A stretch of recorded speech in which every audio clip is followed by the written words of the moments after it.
So here I am today now to change the siphon in the toilet here. It's getting a bit dodgy, so what I have to do first is I have to separate the cistern from the pan. And as you can see down now,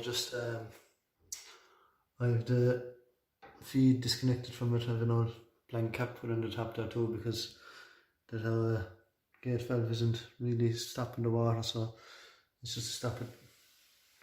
The small drip of water going around the place while I'm working. So the joys of plumbing. So anyway, that's the cistern now separated off the pan. It's only a question now of take off the fitting here, remove the fitting and end it with the new siphon, and we should be in business then. If there's any question of a bit of mastic to seal it up, clean off the old mastic around here and back on, it should be job done.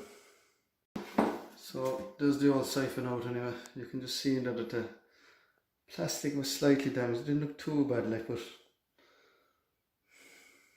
you can just see there that it's not great, like, but anyway,